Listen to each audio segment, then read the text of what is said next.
Good morning. You know, throughout history, many questions have arisen on where the dinosaurs went. Does Bigfoot really exist? But there has been one question to rule them all, and that is Mac or PC. Are you sick and tired of having your computer shut down on you and having to hit Control Alt Delete in the middle of something important? Or getting that error message that software isn't working as it should? Or even spending ample amounts of money on things that seem to be unnecessary? Do you feel left out when your classrooms look like this? Well, I have a proposition for you today.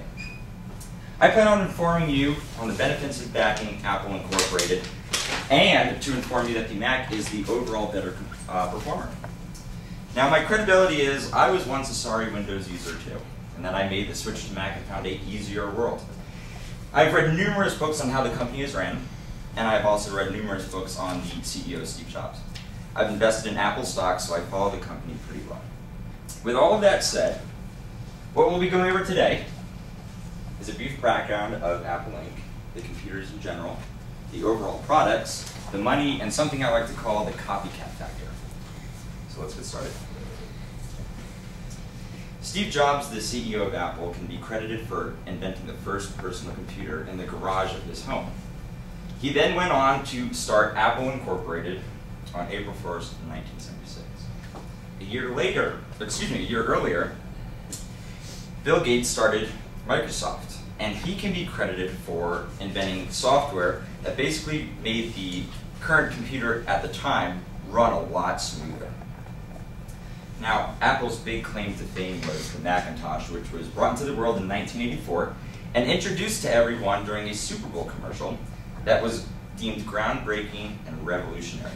Now, Apple's always had a keen sense of advertisement, and they got director Ridley Scott to put together a 1984 based off the book kind of theme going on. Windows, on the other hand, joined up with the company IBM. They continued redefining operating systems around the world, and then they soon after released the Microsoft Office suite, which you all know today. Hello, I'm Mac, and I'm a PC, and I'm headed to the future. What, the future, really? Yes, Mac. Throughout human history, PCs have had to deal with freezing, crashing, error messages. I need to know if we're ever going to work the way we should. So I'm going to the year 2150. Wow, that's amazing. Well, good luck. I hope it works. Greetings, I'm a Mac. And I'm a PC. Future PC. Have they figured out how to fix our issues? Have they figured out how to make us as stable and as hassle-free as a Mac? Future PC just froze. So that answers that question. I hadn't seen that one. Now, if I were using a PC, I'd have the threat of getting the infamous blue screen of death. I, however, am not, so that won't be an issue today. You know, since the beginning, Apple has created amazing and beautiful machines. Since the original Macintosh to the current day iMac, Apple has redefined the computer industry.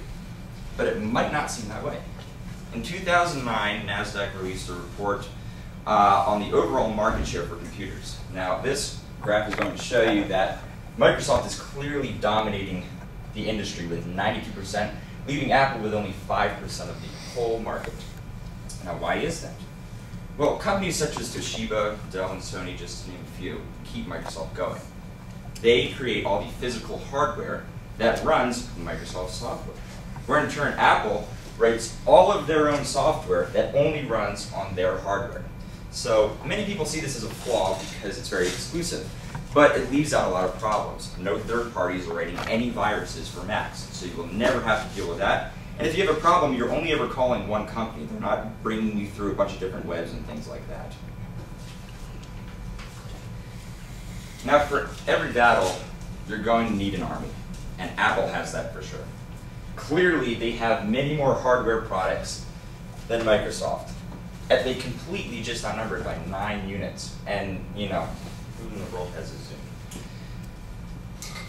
Things like the iPod Nano, iPod Touch, and the iPad all work hand in hand not only with each other, but with every other Apple product as well, including their computers.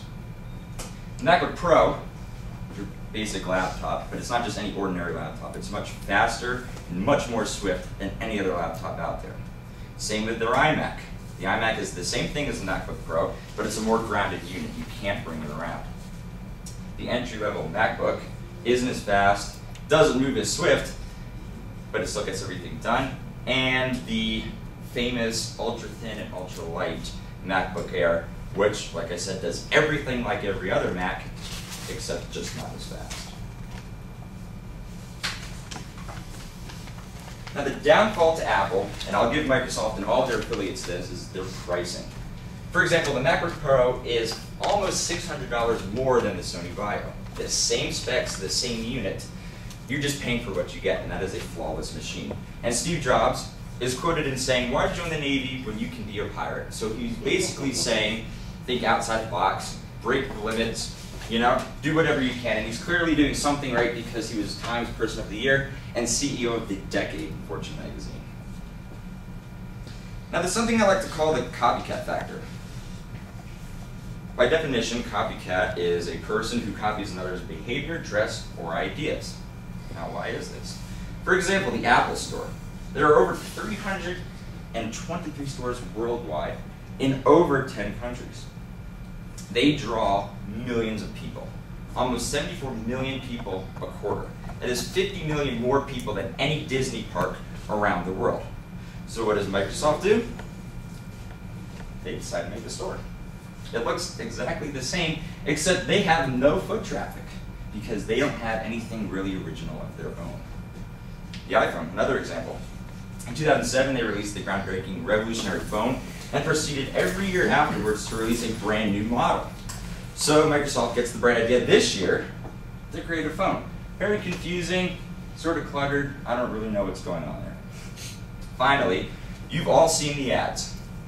I'm a Mac, I'm a PC. They have ads for new computers, new iPods, iPads, the MacBook Air, everything. So Windows decides to come out with a line of ads themselves. I'm going to show you one right now. My name's Kylie. I took a picture of my fish Dorothy and I'm going to send it to my family. I plug this thingy in here and now you put this. I'm going to make this picture much better. I click, it's better.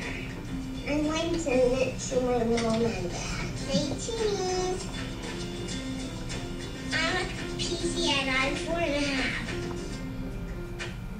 That may have the cute factor, but is that really believable? Let's get real here, Microsoft.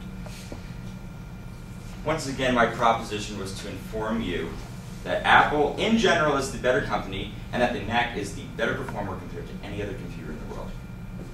If there's one thing to remember, it's Macs don't get viruses.